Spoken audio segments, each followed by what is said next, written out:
नमस्कार दोस्तों, आज की इस वीडियो में आपको इस सवाल का सॉल्यूशन बताऊंगा। क्लास 10th के बोर्ड एग्जाम में पूछा गया सवाल है।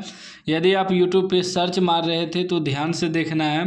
कह रहा है त्रिभुज ABC के अंदर एक वृत्त खींचा गया है जो त्रिभुज की भुजाओं BC CA तथा AB को क्रमशः P Q तथा R बिंदु पर स्पर्श करता है।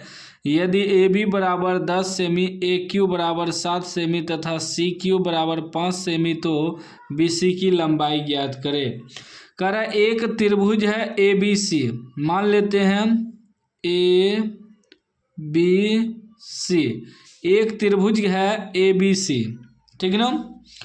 एक त्रिभुज ABC है, इसके अंदर एक वृत्त खींचा गया है जो कि त्रिभुज के भुजाओं BC यानी कि BC तथा CA तथा AB को क्रमशः P Q R बिंदु पर स्पर्श करता है।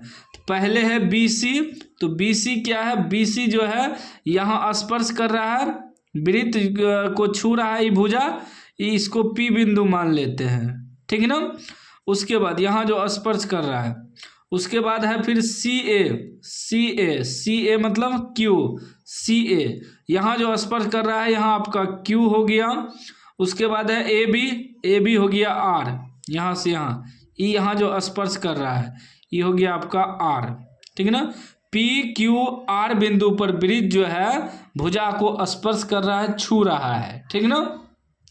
अब इतना तो दिया है, अब इसमें हमें और क्या दिया? यदि AB पूरा यहाँ से यहाँ तक कितना है? 10 cm, यहाँ से लेकर यहाँ तक हमें 10 cm दिया है पूरा AB।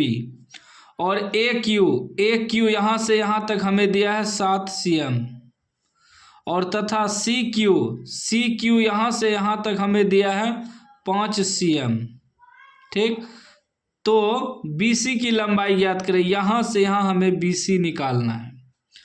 एक चीज़ आपको मालूम होना चाहिए, ये जो वृत्त है इसको यहाँ से यहाँ स्पर्श कर रहा है, यहाँ से यहाँ तक।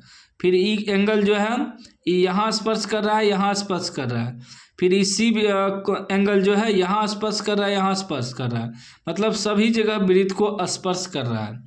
एक चीज़ आपको पता होगा, वृत्त पे कोई भी स्पर्श रेखा हो, दो स्पर्श रेखा हम एक वृत्त पे खींच सकते हैं, दोनों स्पर्श रेखा बराबर में लंबाई जो होता है उसका बराबर होता है।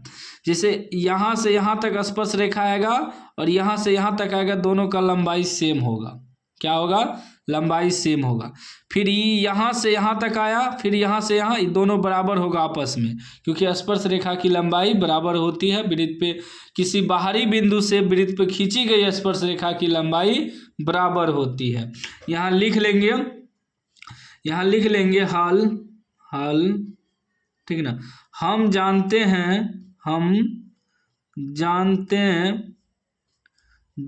हैं कि किसी बाहरी बिंदु से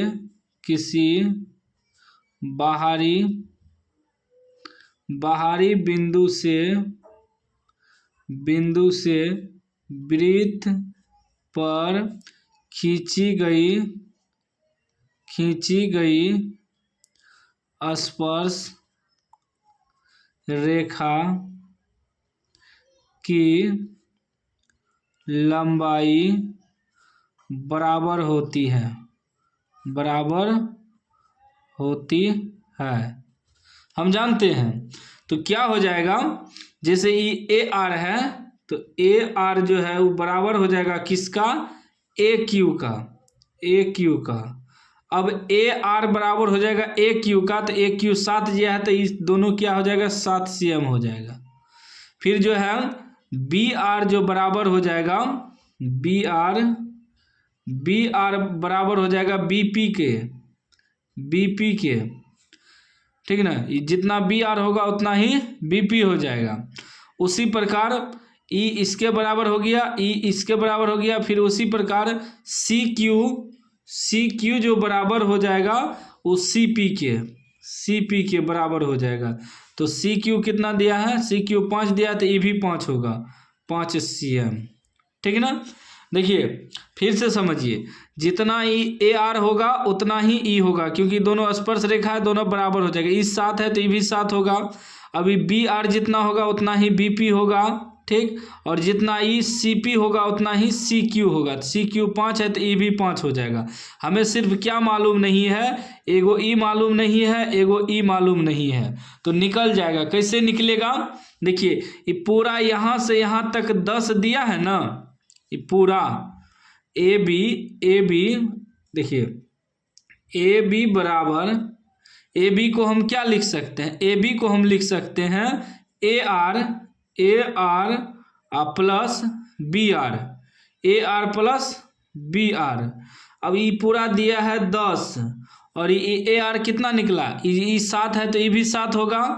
ये पूरा ए बी हमें दिया है 10 लिख दिए, और ये ए आर कितना, ये 7 है तो ये भी 7 होगा, तो ए आर कितना हो जाएगा 7 प्लस बी आर।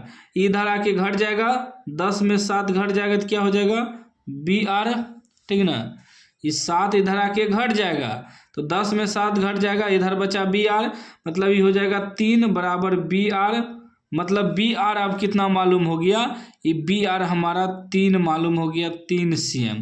अब जब ई 3 हो गया तो ई भी 3 हो जाएगा, मतलब हमारा बी आर बराबर बी पी बराबर कितना निकल गया 3 cm, ठीक ना। अब देखिए हमारा बी पी भी मालूम हो गया 3 cm, और ये 5 है सी क्यू, तो सी पी भी हमारा 5 होगा। अब देखिए यहाँ से यहाँ तक मालूम हुआ और यहाँ से यहाँ तक मालूम हुआ, हमें निकालना है बी सी, बी सी हमें निकालना है, तो पूरा कर देंगे, यहाँ लिख देंगे बी सी बराबर, बी सी को हम लिख सकते हैं B P plus C P. तो बी पी हमारा निकला है 3 और सी पी निकला है 5, कितना हो जाएगा 5 3 8 cm। ये हमारा आंसर हो गया, मतलब बी सी ज्ञात हो गया। देखिए कितना आसान सवाल था, लेकिन कितना लिखना पड़ा, ठीक ना। तो उम्मीद है आप समझ गए होंगे। एक बार में नहीं समझे, देखिए क्योंकि त्रिभुज वाला एंगल उंगल वाला सवाल एक बार में समझ में नहीं आता है, लेकिन एक बार प्रैक्टिस कर लीजिए और देख कर प्रैक्टिस कर लीजिएगा तो समझ में आ जाएगा 100%।